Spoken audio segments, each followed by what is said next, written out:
जाता है और सूचना किसको कहा जाता है? अपन सूचना को आज्ञा मान लेते हैं। बज में जाना है, टिकट भी कंफर्म है, पेटी भी जमा कर ली है, और पक्का पता होता है कि ना पाड़ने वाले तो भी रुकने वाला तो है नहीं। हाँ जाइए आओ, क्या कहें और? क्योंकि वो आज्ञा नहीं है, वो मात्र सूचना दे रहा है, और जो सूचना दे रहा है उसको ही वो आज्ञा मान बैठा है कि आज्ञा ले रहा हूं। सबसे पहले आज्ञा किसको बोलते हैं वो सुनना चाहिए, आज्ञा किसको कहा जाए नहीं। प्रसंग मैंने कहीं कल्याण में कहीं पढ़ा था कि एक राजा अपने गुरु के पास आया और हीरा भेंट धरा। गुरु ने कहा हीरा इतना कीमती मुझे क्यों भेंट धरा है, इसकी कीमत तो लाखों रुपए होगी। वहीं कई लोग उनके सेवक बैठे हुए थे, एक ने देखा नहीं राजा ये तो 10 करोड़ का हीरा है। दूसरा और सेवक आया, बोले नहीं ये तो अब्बजों रुपए का हीरा है। तीसरा एक आया, बड़ा जौहरी था, ये तो अमूल्य हीरा है, इसकी कीमत कोई आंक ही नहीं सकता। गुरु ने कहा तूने मुझे दे दिया है? बोले दे दिया। किसको? तोड़ दे। और जहां ऐसे कहा और राजा ने लिया और फोड़ दिया। गुरु ने कहा मैंने तो सिर्फ तेरी परीक्षा करी, तूने वास्तव में क्यों फोड़ दिया? ये तो अनमोल हीरा था, अमूल्य हीरा था। कि चाहे हीरे की कीमत कितनी भी हो, पर मेरे गुरु की आज्ञा से बढ़कर किसी की कीमत नहीं हो सकती। मेरे गुरु ने आज्ञा कर दी कि कर दे, फिर उसमें मुझे अपनी बुद्धि लड़ाने की जरूरत ही नहीं है। जो बुद्धि लड़ाई तो मैं फंसा। जहां बुद्धि लड़ाई समझ लो आज्ञा का भंग हो गया। जहां बुद्धि लगाई समझ लो बात खत्म, फिर सिर्फ औपचारिकताएं हो रही है। एक बार आज्ञा हो गई और गोली छूट जानी चाहिए, खलास। और जहां आज्ञा होते ही आचरण में आ गया, समझ लो उसको अपन आज्ञा कह सकते हैं, और वास्तव में वही काम करता है। और वास्तव में जब गुरु आज्ञा करें, गुरु अपन को बुलावे, मैं कई बार प्रवचनों में कहता हूं, जब गुरु भी अपन को बुलावे तो ये कारण पूछा नहीं चाहे कि क्या काम है, किस लिए आवे, क्यों आवे। अपने जैन कहानी आती है, उसमें एक छोटी सी आती है कि गुरु ने अपने पास के कमरे में कोई शिष्य था, उसको बुलाया कि होशिन यहां। उसने पूछा हां गुरुजी क्या काम है? फिर गुरुजी ने चिल्लाया होशिन यहां मेरे पास आ। कहा कि हां गुरुजी क्या काम है? तीसरी बार गुरु ने कहा होशिन यहां आ। उसने पूछा हां गुरुजी क्या काम है? और वार्ताकार वार्ता वहीं पूरी कर देते हैं, कलम रख देते हैं, किताब बंद कर देते हैं और कहते ये शिष्य वहीं चुक गया। गुरु ने बुलाया और वो पूछ बैठा क्या काम है, क्योंकि वो अभ्यस्त था इस संसार से। क्योंकि संसार में जब जब भी किसी ने उसे बुलाया था और उसने पूछा था हाँ क्या काम है, तो सामने से उत्तर भी मिला था कि मेरे लिए वो लेके आना, मेरे लिए वो करके आना, मेरे लिए इतना लेके आना।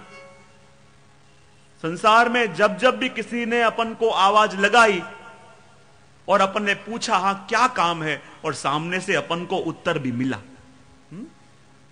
लेकिन जब गुरु बुलावे, जब प्रभु बुलावे, तब पूछना नहीं चाहिए हाँ क्यों आवे, क्या काम है।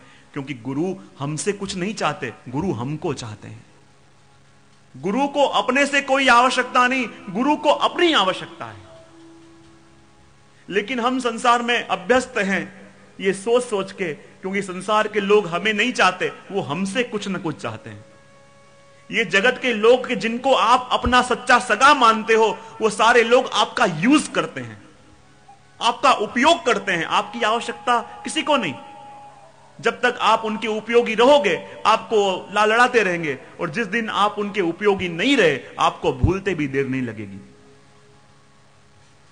क्योंकि जगत के संबंध सारे कोई ना कोई स्वार्थ के ऊपर टिके हैं। कहीं कुछ मिलता हो तो जाऊं, और जिस दिन मिलना बंद हो गया बात भी समाप्त हो गई।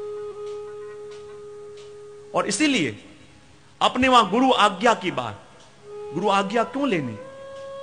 अब विचार करो, अपन कहते हैं ना कि जीव कितना भी चिंता में हो, ठाकुर जी का स्मरण आवे तो उसकी चिंता दूर हो जाती है। बात सही है कि गलत है? क्या बोलो, उससे आवाज आवे। सही है, बराबर। जीव कितना भी चिंता में हो, ठाकुर जी का चिंतन आते ही उसका मन शांत हो जाए। अब विचार करो, ऐसे भगवान के जिनका स्मरण करने मात्र से सारी चिंताएं निर्मूल हो जाएं, अब वो भगवान ही जिसके सारथी बने हुए हों, जिसके मित्र हों, जिसके सामने बैठे हों, जिसको उपदेश देने तैयार हुए हों, क्या ऐसे अर्जुन को कभी चिंता हो सकती है? जिन भगवान का स्मरण करो तो भी मन में चिंता न रहे, और वही भगवान अर्जुन के सामने बैठे, उसके रथ के सारथी होके बैठे हैं, उसके मित्र अपने आप को मानते हैं, तो फिर क्या अर्जुन को चिंता हो सकती है? हाँ कि ना तो बोलो। पर हुई है, पूरा विषाद योग है इसके लिए। अर्जुन को चिंता हुई है जब ठाकुर जी स्वयं उसके सामने हैं, ठाकुर जी स्वयं उसके पास बैठे हुए हैं, ठाकुर जी स्वयं उसकी एक एक बात सुन रहे हैं, और फिर भी अर्जुन के मन में संशय क्यों हुआ? क्योंकि वो भी प्रभु की लीला थी। क्यों हत्या डाल दी उसने कि ये युद्ध में नहीं कर सकता, अपने लोगों को मैं नहीं मार सकता? प्रभु की लीला थी। प्रभु ने सोचा जो ये सीधे सीधा युद्ध करेगा तो इसको स्वजनों की हत्या का पाप जरूर लगेगा, लेकिन प्रभु ने ऐसी लीला करी कि उसको मोह हो गया, और फिर प्रभु ने आज्ञा करी कि अर्जुन तू युद्ध कर, और अब जो युद्ध करके किसी को मारेगा तो उसे हत्या नहीं लगेगी, क्योंकि वो अपने इच्छा से नहीं कर रहा, वो अपने प्रभु की आज्ञा का पालन कर रहा है। तो अपने से भी भगवत सेवा के अंदर जाने अनजाने अनेक अनेक अपराध होते रहते हैं, और वो अपराध प्रभु क्यों क्षमा करते हैं? वो अपराधों के सामने ठाकुर जी क्यों नहीं देखते? वो जानते हैं ये अपने मन से नहीं कर रहा, ये श्री वल्लभ की आज्ञा से कर रहा है, और वल्लभ की जो भी आज्ञा हो वो हमारे प्रभु को सबसे प्रिय होती है। इसलिए अपने वहां ये क्रम है, इसलिए अपने वहां ये प्रकार है, और इसलिए तो अपने वहां कहते हैं कि पुष्ट किए हुए चित्र जी को आप वंदन करो। तो प्राचीन वचनामृत है रणछोड़ लाल जी महाराज जी के पुष्ट कराए बिना के चित्र जी को आप वंदन करते हो, तो वो वंदन भी ठाकुर जी को नहीं पर चित्रकार को जाते हैं, क्योंकि तब तक वो कला है, तब तक वो चित्र है। लेकिन जब श्री वल्लभ के पास पुष्ट करवाया, उसका मतलब भावात्मक स्वरूप का आविर्भाव अंदर हुआ, और जब भावात्मक स्वरूप का आविर्भाव हुआ तब उस स्वरूप में पुरुषमत्व आता है, तब उस स्वरूप के अंदर पुरुषोत्तम प्रकट होते हैं। इसलिए देखो, जब पुष्ट कराने के बाद दृष्टि कैसे बदलती है, विचार करना। जब आप वही ठाकुर जी का स्वरूप लेने बाजार में गए होंगे,